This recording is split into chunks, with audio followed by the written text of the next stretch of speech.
Shalom. Oh, what a story I have for you today. Okay, it is the story of Rabbi Akiva and the fox.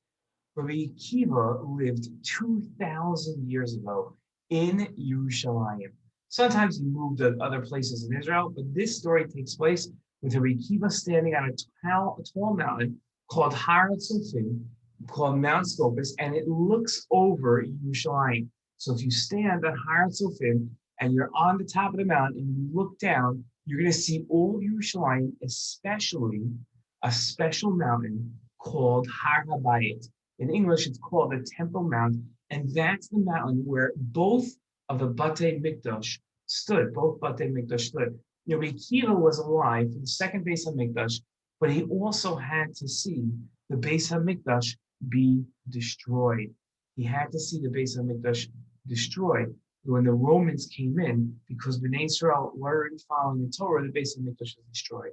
And after the Beit Hamikdash was destroyed, Rabbi Akiva and a couple of his friends who were also big Talmidei Chachamim, knew Torah so well, decided to go on a walk on Har Tzofim. And they went on a walk on the top of the mountain that looked over Yerushalayim. So as they're walking, they see the mountain, but it's flat now. There's no Beit Hamikdash. And Rabbi Akiva and his friends loved going to the Beit Hamikdash. Rabbi Akiva would teach Torah at the Beit Hamikdash. They would watch the Kohanim give korbanot to the Beit Hamikdash.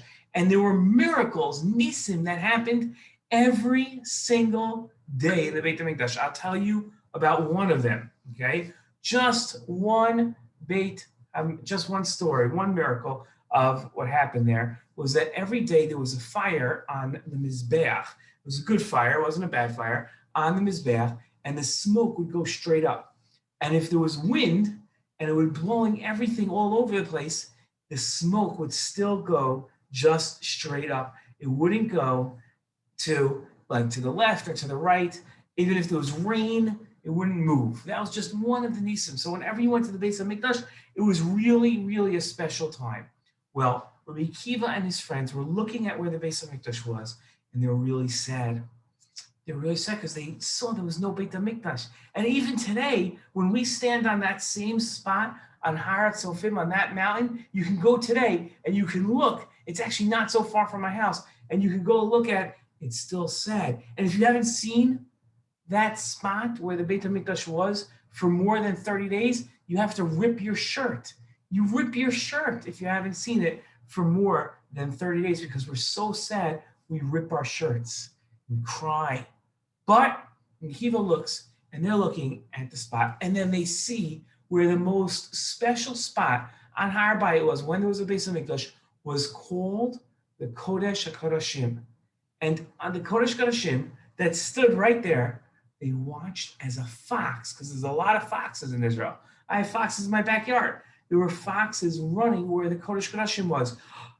The spot where only the Kohen Gadol could go. Now there were foxes, and Rabbi Akiva's friends start crying. They start crying, and Rabbi Akiva turns to them and says, "What's the matter?" And they said, "That's where the Beit Hamikdash used to be, and now foxes are running." And they look at Rabbi Akiva, and he's laughing. He's smiling. He's laughing. And say, "Rabbi Akiva, how are you happy? This is such a horrible thing." And Rabbi Akiva says, "No, you don't understand. The Navi told us that the Beit Hamikdash was going to be destroyed and foxes were going to run in. But he said, don't worry, one day Mashiach will come and then they're going to rebuild the Beit Hamikdash." And Rabbi Akiva said, how did we ever know the Navi was going to be correct? I didn't know. And the Beit Hamikdash was destroyed, but how do I know another Beit Hamikdash is going to be rebuilt? And he said, now that the first part of what the Navi said, that foxes are going to run in the Kodesh Kodashim came true, now I know the second part of what the Navi said is true. The second part is true also, that there's going to be the Beit HaMikdash rebuilt. And there's going to be a third Beit HaMikdash in Yerushalayim. And I know it's going to happen. So now that I see foxes, sure, we should be sad that there are foxes in the Beit HaMikdash, but we should be happy because now we know they're going to rebuild the Beit HaMikdash one day. And hopefully you and I, all of us, are going to get to see that happen one day very soon. That's what we daven for. That's what we hope for. Okay, I hope you like this story. Let's go back to our regular show. Shalom.